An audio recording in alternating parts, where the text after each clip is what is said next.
There you go. Well, welcome everyone to our general meeting for January.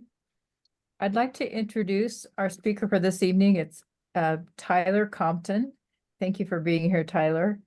Tyler's an Interpretive Park Ranger at Whiskeytown National Recreation Area, and he started working there in 2019 as a seasonal ranger before being hired permanently the very next year. Yay. At Whiskeytown, he leads the day-to-day operations, including the Ranger kayak, hiking, and education programs. And before coming to Whiskeytown, Tyler grew up outside Seattle, Washington, where he was lucky to travel to many of the national parks in the West as a child. And this led him to the university now known as Cal Poly Humboldt, HSU, Humboldt State University, when he went there to earn a degree in natural resources planning and interpretation. And after graduating, he worked as an outdoor educator for two different YMCA outdoor education schools and seasonally at Olympic National Park. And you can find Tyler biking all across Redding and Shasta County on our roads and trails or hiking nearby. Thank you, Tyler. Yeah, thank you for having me. Once again, my name is Tyler Compton, and like Trisha said, I'm one of the interpretive rangers out at Whiskeytown, leading programs for folks near and far. Sometimes it's ranger hikes, sometimes it's our kayak programs. This time of year, it's a lot of this. From a little bit of this, we'll correct that. Doing virtual programs for people near and far. We started these virtual programs way back in 2020 and had a really good time reaching out to schools in Alaska and Florida and Georgia and all over the US. And we've been able to tailor them and reach out with groups anywhere all the time, which is a great way to go. So tonight we were talking a little bit about Whiskeytown and some of the updates of what's going on out there. Usually this is my introduction slide where I introduce myself and some of the cool things I get to do. Of course, the quick reminder are those paddle and kayak programs. Please come join us in the summer and we'll remind you on that at the end of this. They're a great way to experience the lake with an awesome group of people and learn all about what's going on out here from a different perspective.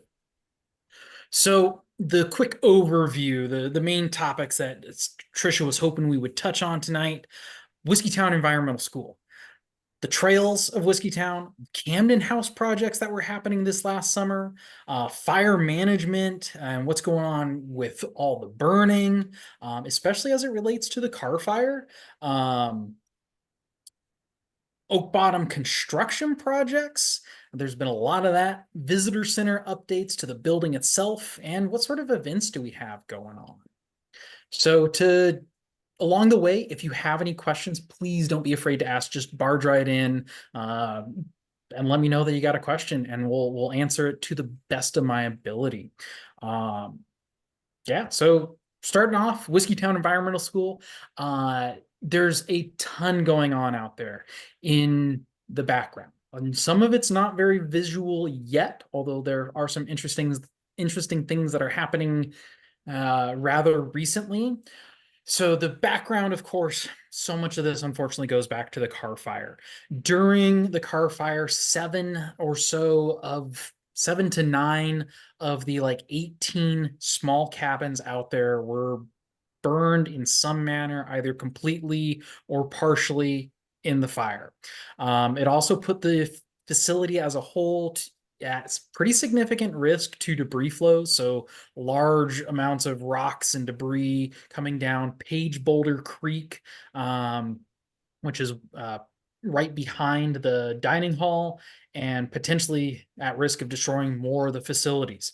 And so what our geology teams and more asked us to do was to take a big step back and just let things rest for a minute, let vegetation regrow, and to kind of see what happens. If we get a debris flow, that would probably be a big bad deal. If things grow in and the soil solidifies, we're doing a little better, and we've lucked out, and that's kind of where we're at. We've had a lot of vegetation regrowth, and so things are looking okay out there.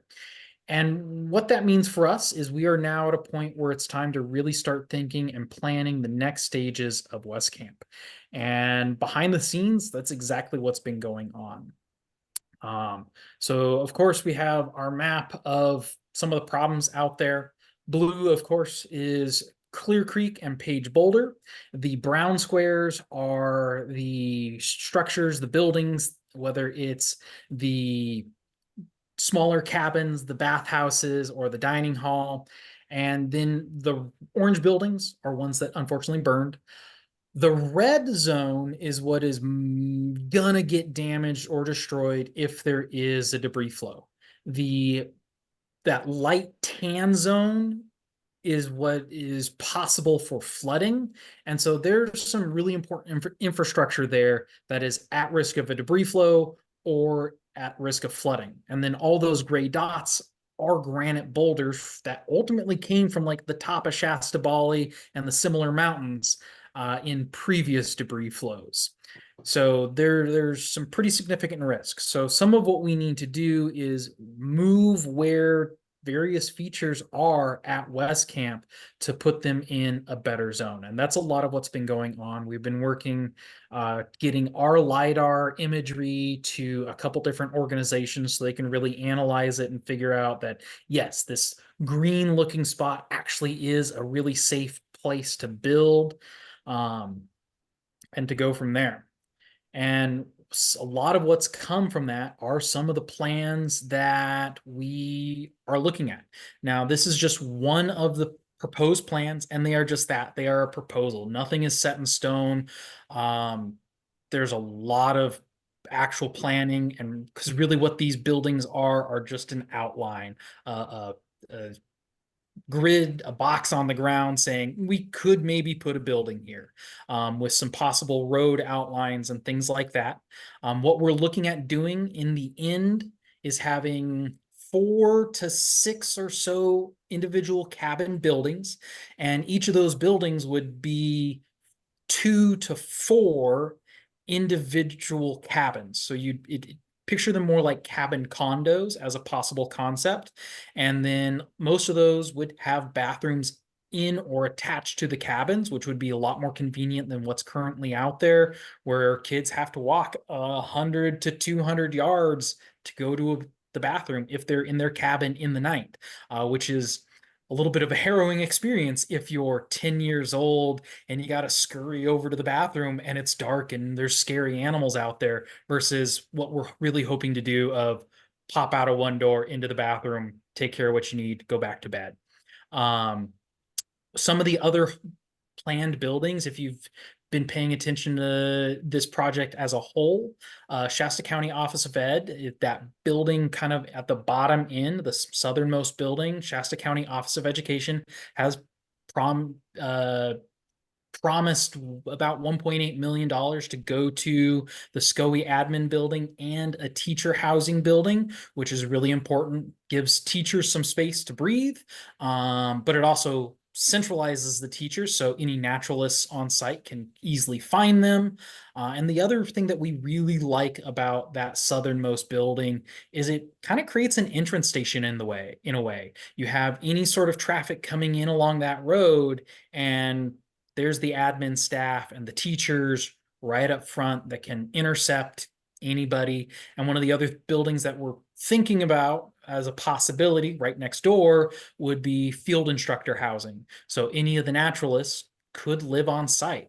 And with my background as a naturalist, having lived at outdoor ed schools for nearly 6 years of my life, that's a really important thing. Being able to be a naturalist on site, it just connects you so much better, and makes the program that much more effective.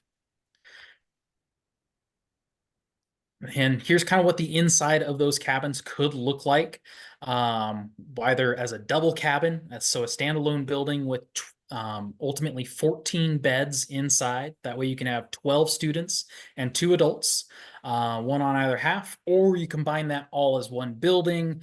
There's all sorts of pros and cons that we've been looking at, with having that as its own individual building with 2 bedrooms effectively, or one larger building with 4 bedrooms total. A lot of it comes down to plumbing and electrical and AC units and things like that of what may be most beneficial there. And again, this is just one possibility. We've looked at half a dozen different concepts for rebuilding camp. One of the things that we really are focused on, though, is rebuilding camp. One of the things that we want to do is return the residential outdoor ed program, because as folks like myself, having been part of these types of programs and the current naturalists out there, it's when we're there on site, it is really apparent that those fields that SCOE is doing right now are great, but residential outdoor ed, the immersion of kids at camp for 3 to 5 days is next level. And what the kids get out of it is just so much more. From there, it's a little bit of Whiskeytown as a whole. We have all sorts of trail things going on as well. This includes some information on some new trails and what is and isn't closed, or it may be coming soon. More exciting. So to touch on some new trails before we jump onto the current stuff. At this point, it's been like a year and a half, maybe, that we released our updated trail management plan, which outlines everything that we plan to do over the next 10 or 20 years, something like that. Or maybe take a step back from plan and are really hopeful of what we would like to do out there. And some of that does actually include some new trails. One of those new trails would be to formalize the Shasta Divide Trail. If you've ever hiked right from the visitor center, there's that set of stairs right across the side of the road that takes you up to Shasta Divide. And right now it's mostly just a shaded fuel break for our fire and high voltage power lines. But to turn it into an official trail and extend it all the way down, potentially as far as Muletown Road. So connecting it into the Mount Shasta Mine Loop or into Muletown Road right at that eastern boundary. That is one thing that we would like to do, especially since a really large portion of that is already a road. That is and a really well-maintained road, which makes it really easy to say, yep, we have a big chunk of trail done. One of the other really popular trail ideas is the South Shore Trail, which would parallel South Shore Drive, the unpaved road in between Brandy Creek and the Carr Powerhouse. This would most likely be in its final form. What would be really cool about it is a 8-mile long paved multi-use trail following the lakeshore from Carr Powerhouse to Brandy Creek Marina, which would be really impressive. It'll take you through some relatively remote feeling parts of Whiskeytown.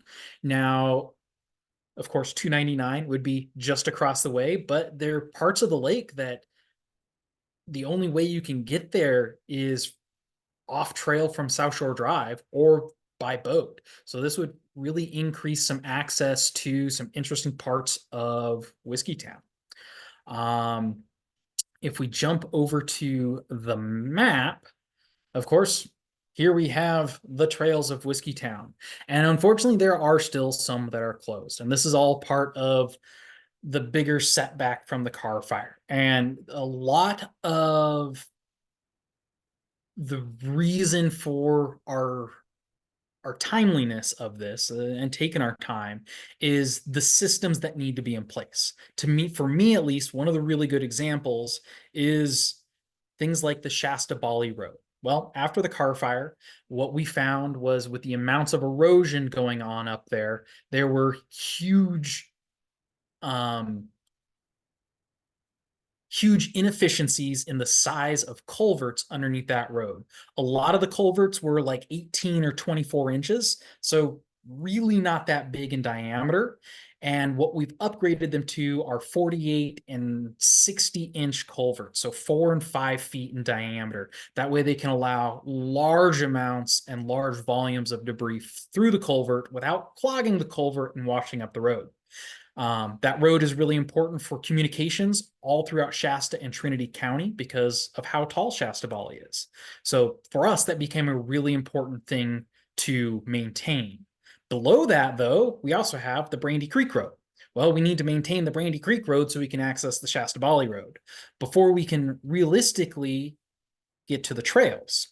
Well, if we have the Brandy Creek Road in really good shape, now we can start thinking about the trails. Because if we can't access the trails, there's no point in maintaining the trails. And it also goes back into the car fire, where so many of these trails ultimately are in watersheds coming off of Shasta Valley.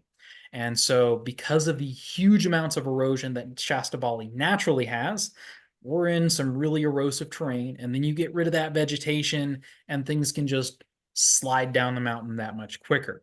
So that's the other reason is we wanted to take a step back, let things regrow so we don't rebuild a trail. Everybody has a trail open, has a great time, and then we have a debris flow and it washes out all sorts of infrastructure.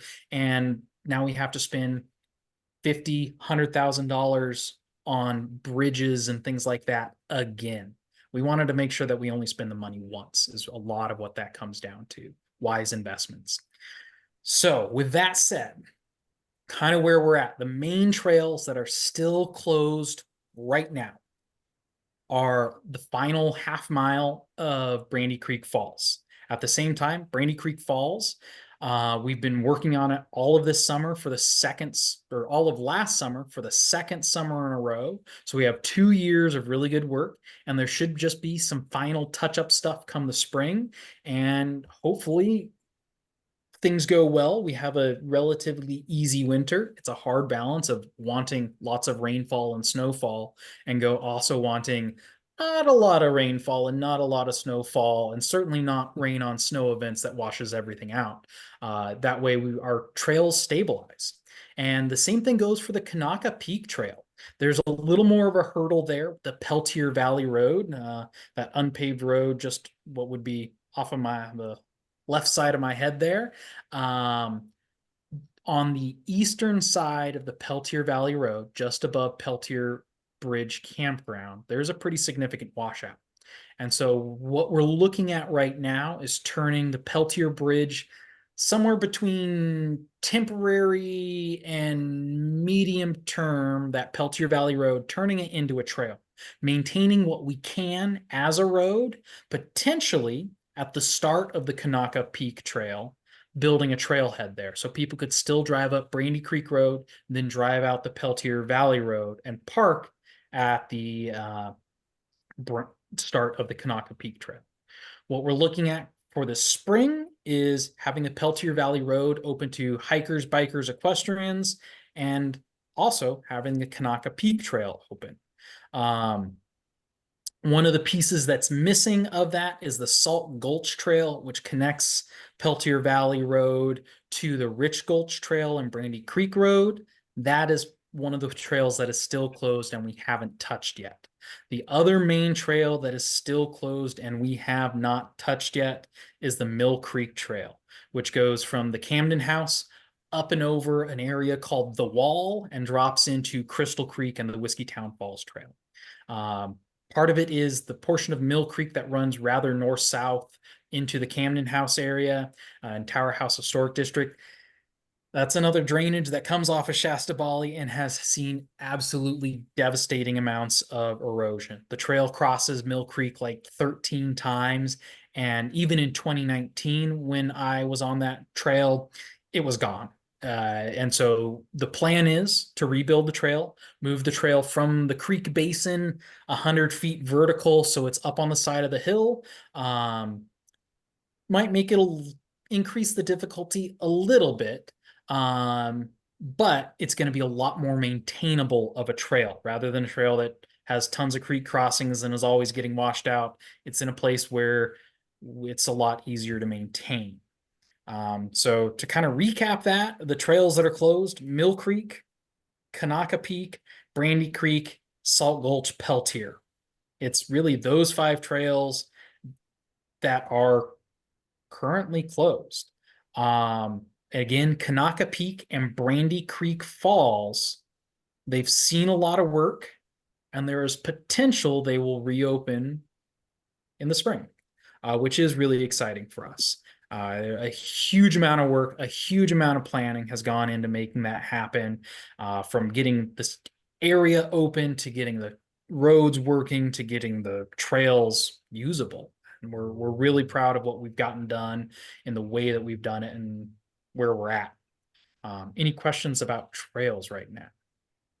Yeah, hey Tyler, Tyler, it's oh yeah, I was just gonna say that's an incredible lot of information about the trail system there. I'm assuming that anybody can go to the Whiskeytown website and get maps of all the trails there.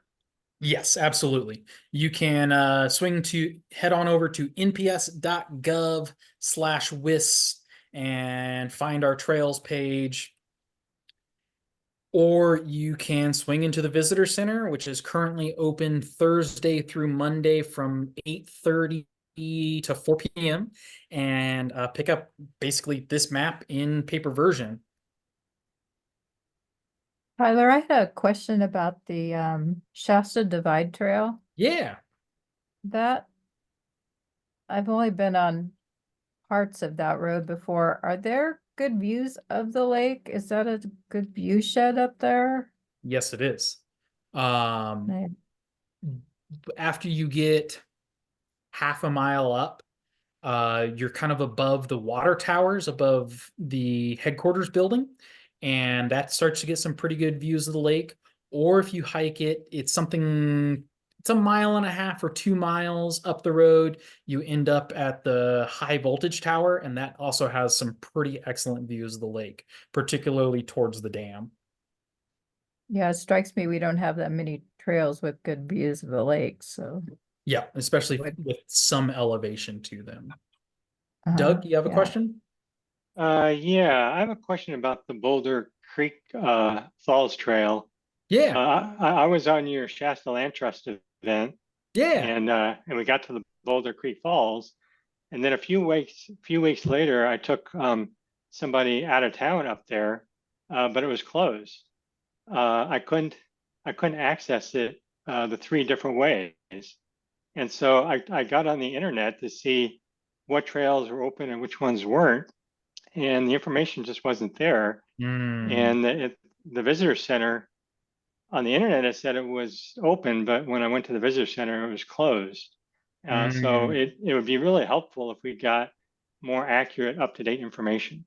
absolutely. And that's something that we I don't have a good excuse. That's just us not crossing our T's and dotting our I's and making sure that when something changes, the website's updated. And that's something that we can always do better on, of making sure that it's accurate information.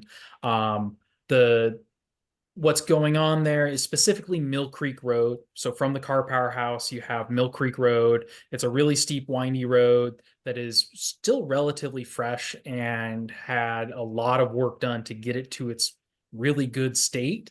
And even before the car fire, in heavy rain events, we close it because it can be pretty treacherous.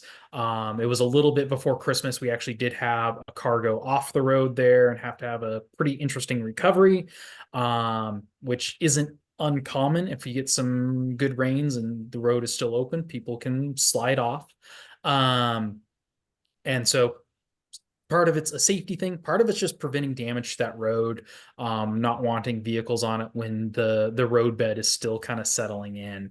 And same thing goes for South Shore Drive.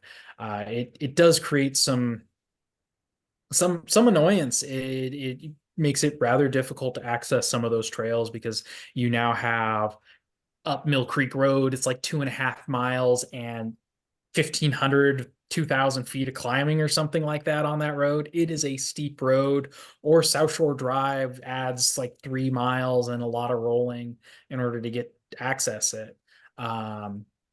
So Unfortunately, you will find roads closed in the winter at Whiskeytown because of the weather. I had one more question about the Shasta Divide. No, sorry, the South Shore Trail. Yeah. Get them. Um, is that, I guess I missed it. Is you said Car Powerhouse to Brandy Creek Marina? Is Yeah. that along South Shore Drive or is that along the Highway 299 part? I'm not sure. Between South Shore Drive and the Lake Shore. Oh, okay. Yeah. Got it. So one of the other challenges to working on our trails is the reality that other trail work pops up. And so one of the big projects that we had to jump on this summer was working on the Crystal Creek Water Ditch Trail. So at the northwest corner of the Tower House Historic District is the Crystal Creek Water Ditch, which historically provided water from Crystal Creek to the Camden House and the Tower House orchards. And a historic 170-year-old rock wall failed, which endangered the trail as well as the historic features of the water ditch. And so we had to haul in, I forget how many tons of rock it was. I think it was like 10 or 20 tons of rock. And the only way to do that, because it was a mile up the trail, was to drive up Crystal Creek Road and then use a pulley system and guy lines to fly the rocks on down. So from the edge of the road, they set up this highline system and by hand lowered each rock down to where the work site was, where they then had to, by hand, break apart these rocks using hammers and chisels and flutes and things like that in order to shape the rocks into the shape and desired size. This is what we're looking at is the work site here where the rock wall had actually failed. It's about 150-foot long rock wall that is anywhere from a couple feet to like 10 feet tall. And they had to take apart and restack a rather large section. On the left side of this photo, what we're looking at is the water ditch itself.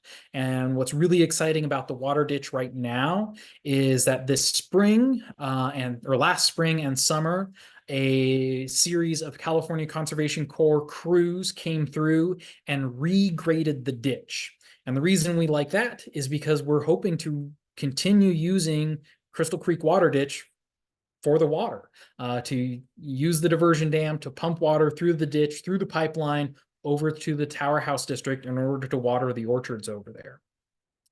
And so we had a rather hasty team have to repair this section of trail, which took a couple weeks. And you know, that's just the nature of trail work. You have plans to do a lot of work on trail A, but something else happens and you have to go fix it, which makes trail work interesting. Otherwise, we also have the Camden House here, where there was a lot of work going on this summer. You probably saw that over the last year, the Camden House looking in various states of disarray, all for good reason. One of the big things that happened was a lot of siding repair and some fine carpentry, as well as repainting the house. The year before, we also had the entire house re-roofed. So there's a brand new fire-resistant wood shingle roof on there. And the brand new paint is also like time period correct, which took a lot of hoops to jump through, but makes it a really cool place. And the Camden House and the orchards and the yards look in really excellent shape right now, which is really, really pleasant for us. But you probably saw heavy machinery if you were out there this summer tearing everything up. And so what that project was, first off, in this photo, you can see a lot of the disarray of the house itself and the paint having been scraped off by us so we could repaint it effectively. We're tearing up the yard here. And the reason for that is to install a pretty large French drain. On the south side of the house, there's a little spot where you can peek underneath and see the foundation. And a lot of what that foundation of the house is rocks and black locust poles that are anywhere 4 to 6 inches in diameter. This is not a modern foundation at all. And unfortunately, the house is starting to see the age of the foundation. So we're working on with the point of this French drain is to move water away from the house as quickly as we can, and regraded some of the area to its more historic grade, re-put in the footpath that would have went around the house at the correct grade, where you see that yellow cat, the yellow small front loader. That's where the new footpath is, that connects to where a small footbridge hopefully will in the near future cross Willow Creek in its historic location. And what was really fascinating about this for us from the archaeological side were all the treasures, the artifacts that were in what we dug up. So at our own desires and the request of the Redding Rancheria, the Wintu people, we sifted through every single cubic yard of sediment that came out of this. In the end, it was like 10 or 15 cubic yards of soil that had to be sifted through by hand. This is a quick overview of some of the stuff that we found over a couple hours of sifting. This is a small amount of work that we're looking at here. On the left side of this photo, those bigger pieces of rock are a couple different types of grinding stone that the Wintu people would have used as like a mortar and pestle to grind and pound seeds into flour. Or some of the flatter ones are a grinding stone that they would have rocked back and forth to grind seeds into flour. Some of these are also pieces of hearthstone, so rocks that would have been around a fire hearth, all used by the Wintu people.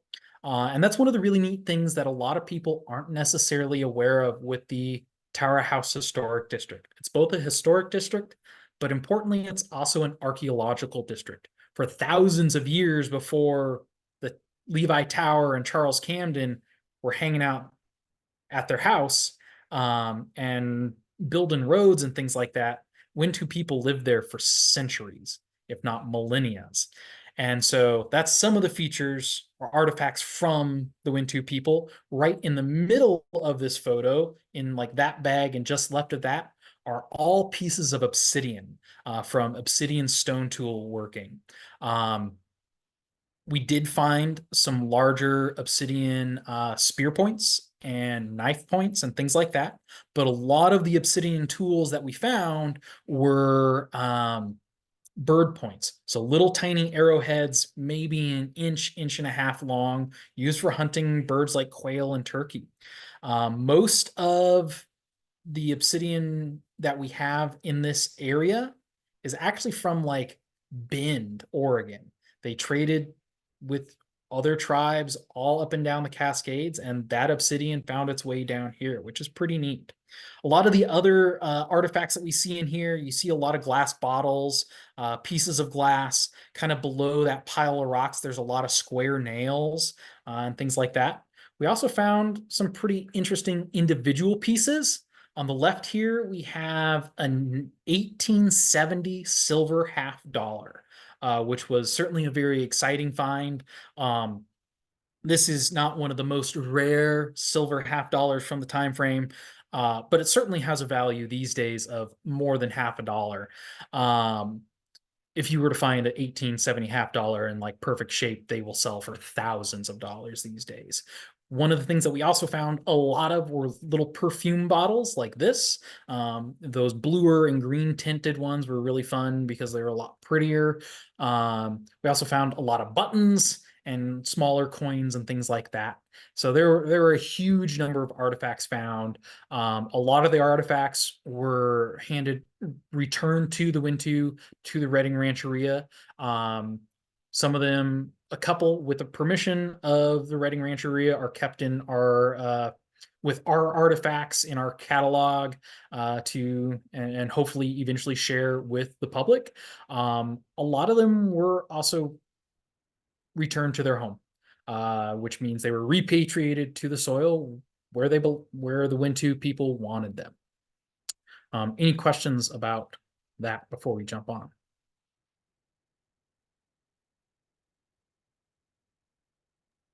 Okay. I just got to say that entire thing is so amazing. Finding all those artifacts. I never even knew that there was such a thing as a $50 coin, but Yeah. but that's incredible. And I just wanted to I put a something into the chat there, but I mean that just blows me away. It was really cool, and any sort of thing, anything like that really helps tell the story of Whiskeytown so much better. Even though there's so much soil turnover there because you're in a creek bed, it's hard to like dig through the layers and go, okay, we're 2.5 feet down, so that means we're in this time period. That's really difficult there. But either way, it tells us that there were people living there for thousands of years, and it's a really neat part of our story. Of course, the reminder, like everything, any sort of artifact in a national park, so anything more than 50 years old, so anything left in Whiskeytown before today in, what is that going to be, 1974, is considered an artifact and is protected by all sorts of federal laws.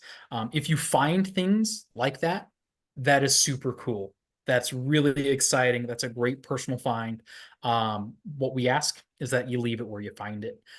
If you would like, take photos of it, take GPS coordinates and email those to us, because there's a good chance that we know about it. There's actually an almost better chance that we don't. There's so much out there that we do know, but we're always finding new stuff. And so I got to spend some time sifting through these artifacts, or sifting through the soil to help find these artifacts. And it was a really neat time. I liked it a lot. Yeah, Um, I want to thank you for mentioning that to people, that you can't just take things out of any national park. yeah, any federal lands really. Um, So fire management, that's another big thing related to the car fire. As a whole, Whiskeytown's actually doing really well. If you go out there these days, you're going to see trees and bushes and shrubs and everything growing everywhere, almost to a problematic level, especially species like the knobcone pine.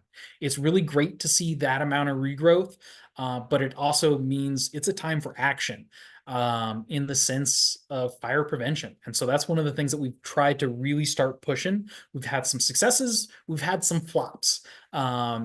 We've been able to do, over the last couple of years, a handful of prescribed burns, like we see in this photo, of actually using drip torches and just a broadcast burn, trying to burn 20, 30, or a couple hundred acres all at once in very specific areas. A couple years ago, that was the Buck unit down by the Buck Hollow Trail. Earlier this fall, it was right next to Oak Bottom, and trying to create some gaps where we have areas where there was recent fire. That's one of the things we learned hard in the car fire, was there are a couple of units right around the Brandy Creek Trail and the Brandy Creek Falls trailhead where we had done a prescribed burn in fall of 2017 and spring of 2018. Those areas right now look infinitely better than so much of the rest of Whiskeytown because they got recent and frequent fire. And we know that this is an area as a whole is an area that is a very fire adapted ecosystem. It's used to fire, it needs fire, it wants fire in its life. And so the more that we can put fire to the landscape, the healthier everything is going to be in the end. Obviously, we don't want fire too often, but this area is supposed to have frequent small fires every 5 to 10 years.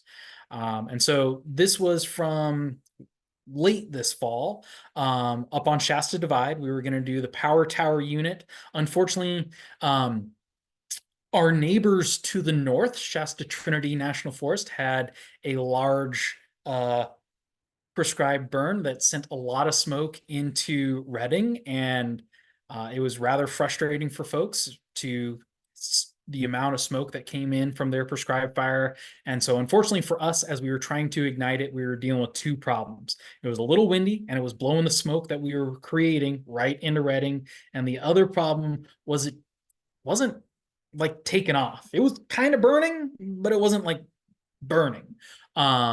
So unfortunately, after burning maybe a quarter of what we wanted to, we had to call it quits. What was interesting about this to me, being part of these teams, it makes a lot of sense in how you do it, but it's the opposite of how fire moves, which makes it challenging. So we went and started the fire at the top of the hill. That way we can control it as best as we can. And we're trying to slowly burn our way down to Kennedy Memorial Drive. And there's a lot of back planning that goes into this. There's a lot of thinning operations. That's one of the things that we see in the top left of this corner photo. Top left corner of this photo is an area that's actually on fire pretty well. And that's because that's a pile with a bunch of branches and things that we've trimmed and cleared to help control the fire and ultimately to prevent more fire.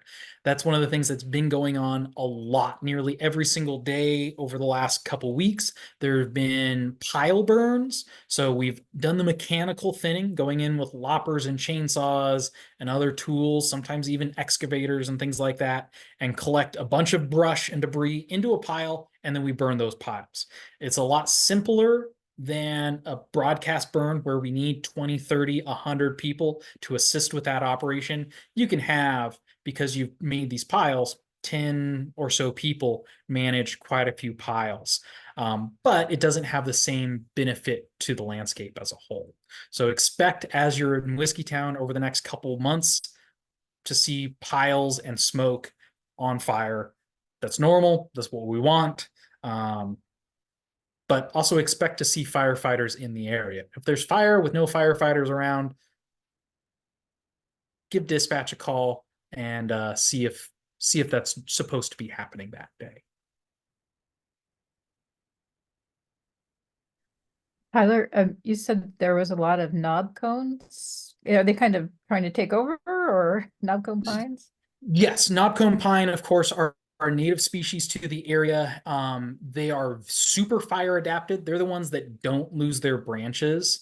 They're not a self-pruning tree, and that's because they have serotinous cones. They have cones that actually need fire to melt the sap and wax in their cones in order to open them up and release the seeds. And so by having not self-pruning branches that don't fall off, the fire will actually climb up into those trees. They live 40 or 60 years, and that's because they've adapted to the 40 to 60 year larger fire regime in this area. Well, we had a large fire come through, the Carr Fire, and it released millions of knob cone seeds everywhere. Whereas we would, in terms of ecosystem and fire management, we would prefer a lot more ponderosa pine. So that gets into something else that we did this last spring. We planted 1,800 ponderosa pines throughout the park to help get the ponderosa pines in select areas a bit of a jump start. Okay, I did not understand that about knob cone pines. Thank you. Yeah. So I have a question. yeah, go ahead. After the fire, they've come in like a lawn.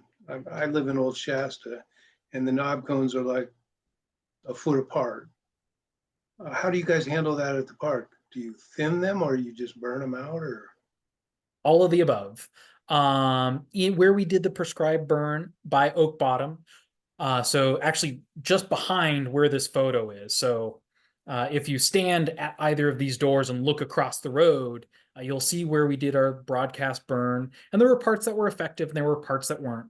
And because a lot of those knob cones are so young, that broadcast burn that we did hopefully will kill them because we want to thin them out. The other really good option, conifers, to my understanding, don't re-sprout as well as some deciduous trees like oaks do. So if you cut them, Right. top them, they're going to stop growing. And certainly out of Oak Bottom, we have that problem that Jim was describing, where they're just coming in a carpet. All you can see is knobcone pines, and they're all 3-4 feet tall at this point, and they're just thick in there. Thanks. Yeah. So one of the other updates is, over the last year, you've been seeing a lot of construction out at Oak Bottom. There's 2 different projects. One is less exciting, but also exciting, but something that you're not really going to see, but you're going to use a lot. And that's all the utility systems that were updated last year, both sewer and fresh water. So kind of not exciting, but when you realize that it's, keeping fresh water and sewer water moving where it's supposed to, that's a really good thing. One of the problems that we were having is, especially in high rain events or when the lake gets too high, we'd have effectively floodwaters inundate our sewer systems. And even though that's fresh water that could be pumped right back to the lake, it's getting into our sewer systems, so we need to treat it as sewage. And especially if there was any sort of capacity issue, now we're way over capacity, as well as we were seeing some capacity issues. The system was coming to its limits, so we needed to upgrade it, upsize things so we could move more and treat more sewage water, which goes across 299 to where we have our water treatment plants and our spray fields. So as we continue to improve infrastructure out of Oak Bottom, we wanted to make sure that we could build into that infrastructure and not stretch it. So we, again, put in new sewer lines, new freshwater lines, things like that to make sure we can expand into it. And one of those big expansions is the new law enforcement building that we see right here. It's the first building that you see as you drive into Oak Bottom. This is going to be for our law enforcement officers, as well as our park dispatch, so our communication system. And the really big benefit that we hope with this is just more of a presence at Oak Bottom. Oak Bottom has had a bit of a rough and rowdy history over the years, and we've tried to really have a law enforcement and rangers like myself a presence out there just to say hi, be a smiley face. And over the last 5 years, we've noticed that just having more people there has really been a huge improvement in the culture and the quality of people that we see at Oak Bottom. And so we hope to improve upon that by having our law enforcement right there. The other thing that this does is it creates a really nice central building for our law enforcement to operate out of, instead of being kind of in an odd corner of the park. This way they're a little closer to everything. And that's just going to improve response times for when we do have an emergency. Any questions there? What are they planning to do with the old Um, law enforcement building? Currently, the plan for the old law enforcement building is our wildland fire module will move into that building as their offices. And then the wildland fire module building, because it's a lot closer to being a house, will be eventually turned into park housing. So one of the big benefits to this is we gain a house that can be used to house park rangers, like our seasonal staff. Okay, thank you. Other buildings like the visitor center, one that I know Trisha is most interested in. Near and dear to my heart. I used to work there. Yes, in case you didn't know, Trisha worked at Whiskeytown for a long time and we miss her. So the visitor center is a big project, and unfortunately over the last 5 years, as we've been getting closer and closer to actually doing stuff, things have gotten more and more and more expensive. And so the remodel has been scaled back rather significantly. This is some of the most current plans.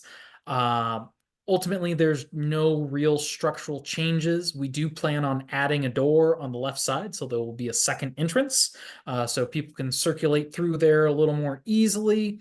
And we plan, rather than having the information station in the center of the building, very National Park Service circa 1960. I've worked in a couple visitor centers where they're like, yeah, right in the middle, that's where we want it. Rangers surrounded by everybody. It'll be great. It's odd. It's weird. And so putting the desk at the back wall, and next to that desk will be some interpretive operations.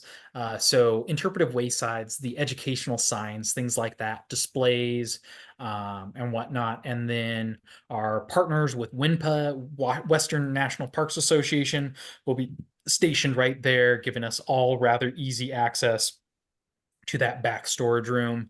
The hope is to also expand out the bathroom area a little bit, certainly refresh it, new fixtures, new features, things like that, as well as potentially expand the parking a little bit, because on a busy summer day, that parking lot can be stretched pretty thin. So right now it's a pretty simple remodel. One of the things that we really want to do on the north side, so the top of this image, that back wall is a historic item. It's a historic structure. It's a really cool rock wall built by the Civilian Conservation Corps in the early 1960s. And right now it's blocked by a whole bunch of displays. And so we plan to get all the displays off that, so that wall is much more visible and appealing to look at. So some short and sweet updates there. Almost there. So what did we do this last year? We went to a lot of events, especially on my side of things, the interpretive operations. We were actually at some of the same events as the now Shasta Birding Society. One of the really exciting things, like I mentioned, were the tree plantings. One of our former staff donated 1,800 ponderosa pines that we planted all throughout the Brandy Creek drainage, where we want more ponderosa pines. We attended a lot of festivals like Earth Day, Reading Pride Festival. We hosted our own harvest festival once again for the second year in a row after the car fire, and it went really well. We were also at the Return of the Salmon Festival down at the Coleman National Fish Hatchery. And one of the things that I really enjoy are all the ranger programs. We did a lot of ranger programs to the best of our ability. Unfortunately, last spring, when we've tried to do our ranger hikes, it rained. And it rained a lot, and so many of the trails that I was hoping to hike people on were like flooded in water because they are water ditches, and they did what they're supposed to do, and they held on to the water. So we're hoping to do more of this, and that's a lot of what's coming up for this year. We are really hopeful that we'll have a lot of Saturday ranger hikes this spring. When we were able to do them, it was once a week, 10 o'clock on Saturdays. Join us for free at whatever trailhead we're looking at. Hopefully you can find out about that at the visitor center or on our Facebook or Instagram page. We're also trying some Wednesday walks. So Wednesday ranger hikes at 10 a.m. Same thing. Find out about it at the visitor center on our Facebook or Instagram page. Variety of trails, just making us as rangers more available to you so you can come and join and hang out with us.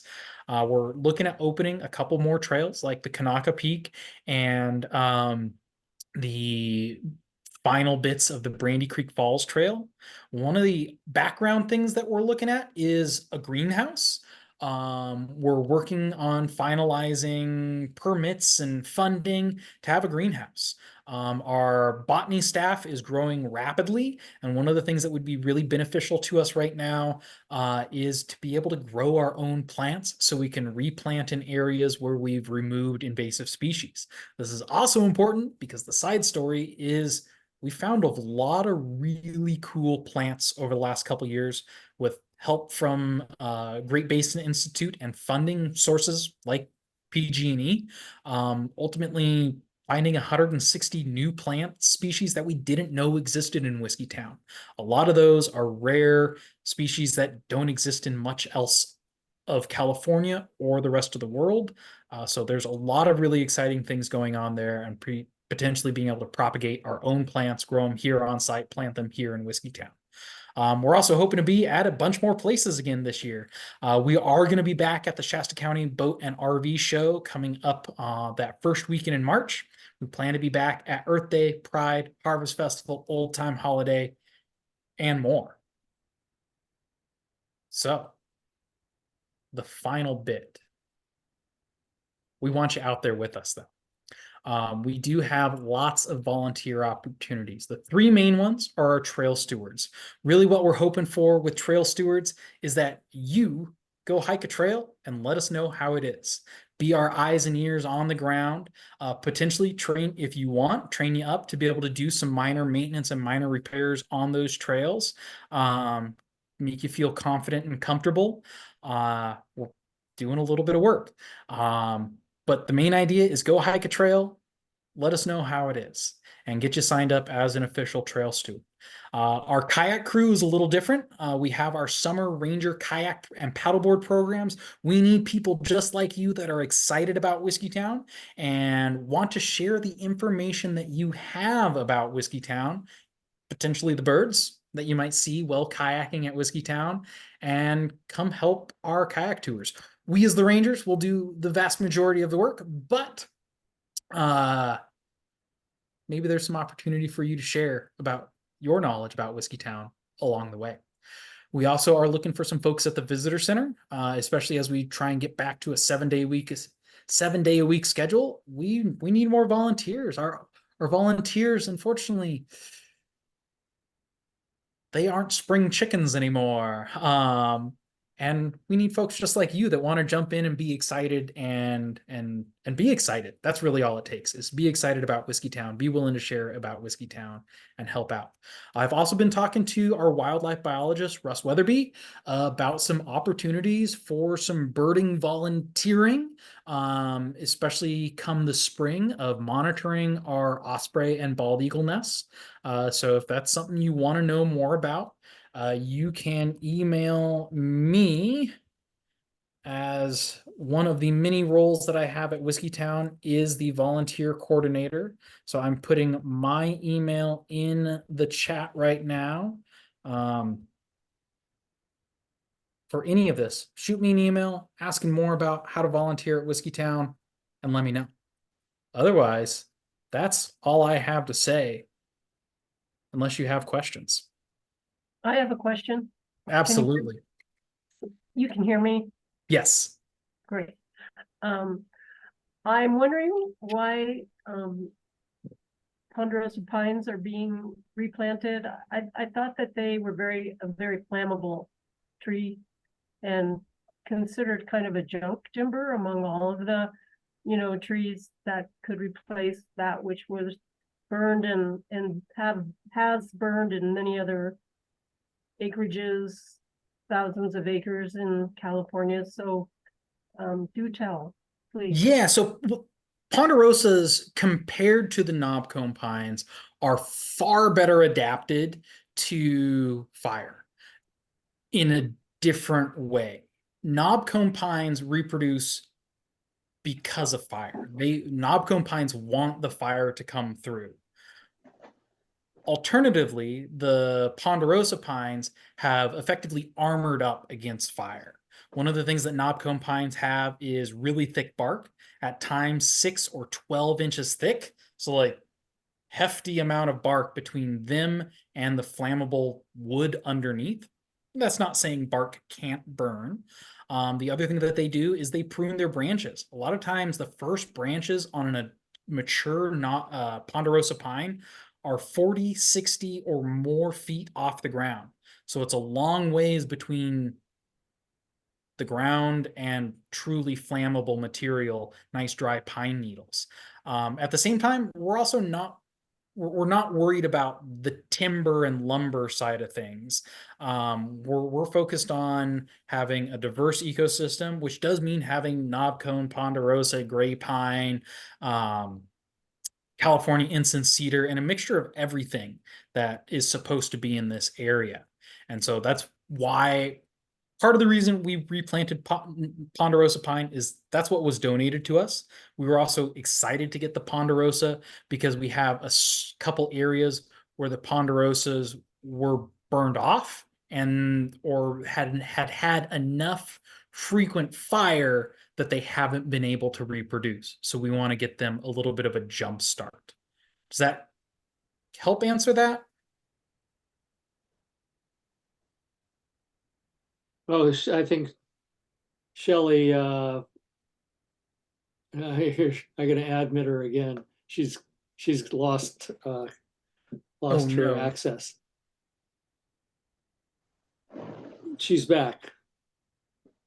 Shelley, can you hear us now? She's muted. Anyway, it looks like Jim, you have a question? Oh, well, since you're listening, yeah, I guess so. I'm wondering, out of West Camp, there's a couple of really nice trails, the Miners Camp and Ridge Trail. That used to be a real nice loop. I've tried to, every year I go up there and I'm blocked by a bunch of downed trees. Do you know if that's a priority to get that cleaned up? It's not a priority because it hasn't been a Big draw. it's two parts. For West Camp as a whole, it is a priority. But until West Camp is rebuilt and we have residential students out there, it's not a big priority, because in theory, most of those things like the Ridge Trail and Logging Camp Trail and whatnot, those are trails that are not open to the public. They are trails for West Camp.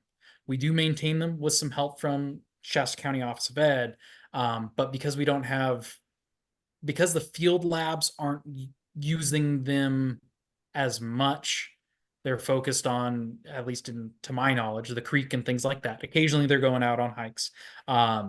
It hasn't been a priority to us. Those are still trails that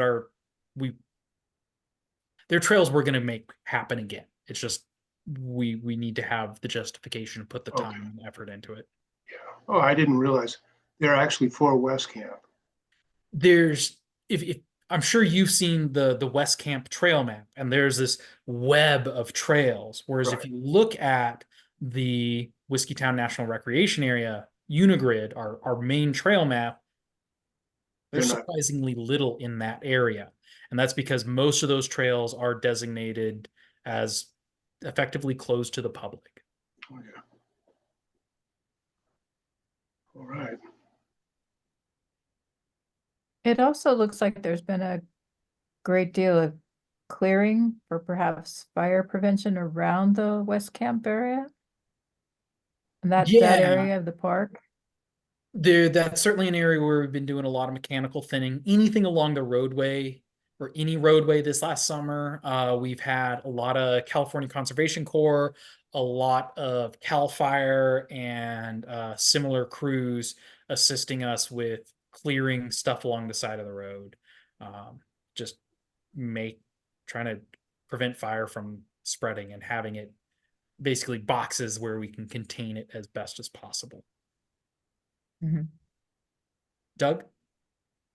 Yeah, my question is about climate change and the vegetation. Is Whiskeytown thinking about climate change and what the future vegetation is going to look like in Whiskeytown? That's hard to answer, but certainly yes. And I think part of it is we can already see what the future is based on what Chris McCarron, our current vegetation ecologist, has told me about. As we look to the north side of the park, what's north of 299, that's probably more of what we can expect. And certainly in the areas that are up on Shasta Bali that were burned much more extensively in the fire, that used to be nice, thick, lush forest, they're coming back a lot more like what we see that chamise scrubland, where it's manzanita and toyon and yerba santa. That's a lot more of what we're seeing come in, these shrubby species compared to trees. Trees take time. Of course, they need a lot more water as well. And so we're in the areas where it makes sense, we were planting the ponderosas. And that's why we were doing it really close to Brandy Creek, because there'll be plenty of water where they are. And it's also on a north facing aspect, so it stays shadier. It's going to retain water better. But I think long term, if we see those higher in temperature predictions from climate change, a lot more of Whiskeytown will look a lot more like those northern slopes or the southern aspects, anywhere that gets a lot of sun. Great, thanks.